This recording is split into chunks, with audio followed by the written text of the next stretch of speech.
Long ago, in a land blessed with fertile soil and gentle winds, there lived a peaceful community. It was a place where mornings began with greetings, where laughter traveled easily from one compound to another, and where no child ever felt alone, because every adult was a parent and every neighbor was family. When one person planted, others helped. When one person harvested, everyone shared. At night, elders gathered the children around glowing fires, telling stories of courage, kindness, and the power of togetherness. This was a community built on harmony. But at the far edge of this village stood a house that did not belong to the rhythm of the people. A large, magnificent house, tall walls, iron gates, quiet paths. It was the house of the richest man in the land. The man who chose to stand alone.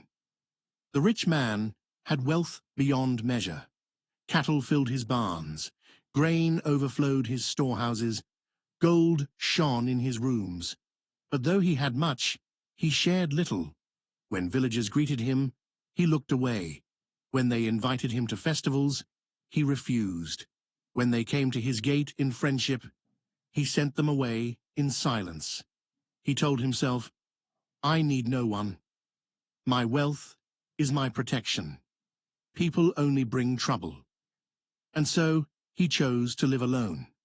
His wife worried quietly. His children watched the village from afar, longing to join the laughter they could hear in the distance. But the rich man would always say, "Stay away. We are better on our own."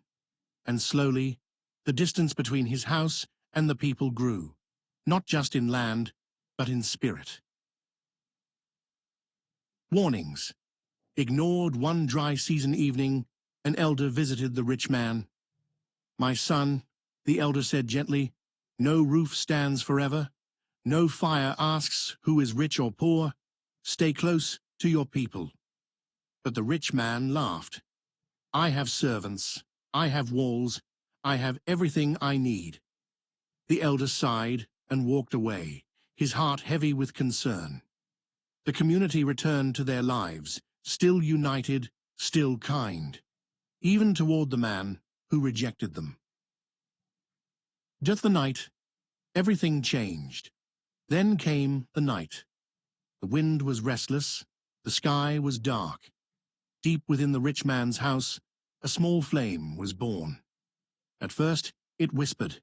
Then it grew hungry.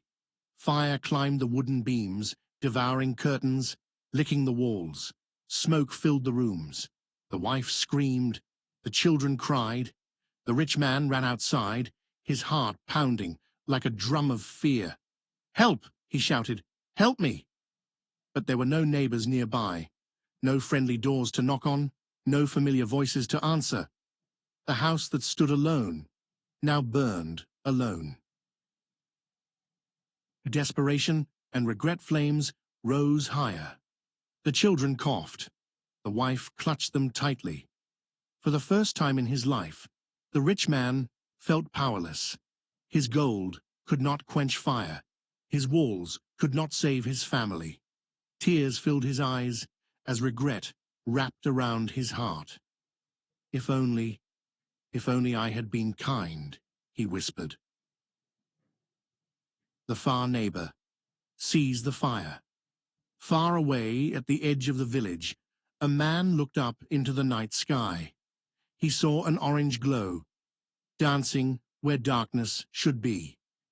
"Fire," he whispered. Without hesitation, he rang the village bell. People poured out of their homes. Buckets were grabbed. Feet pounded the earth. Despite knowing whose house it was, no one turned back, because this was their way. The rescue. They arrived to roaring flames and thick smoke. "Form a line," someone shouted. Water flew. Doors were broken. One by one, the children were carried out. Then the wife. Finally, the rich man, weak, shaken, alive. The fire was fierce, but unity was stronger. Just ashes and awakening. By morning, the fire had died. The house was gone. The rich man stood among ashes, surrounded by the very people he had once rejected. He fell to his knees. "I was wrong," he cried. "I shut my heart, and you opened yours." The villagers said nothing. They only lifted him up.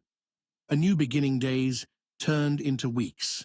The rich man rebuilt, not behind walls, but among people.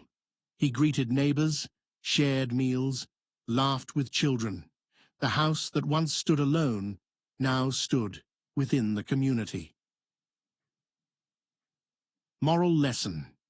And so the elders say, life is unpredictable. The hands that save you tomorrow may belong to the people you ignore today. Show kindness. Build community. For you never know who will come to your rescue.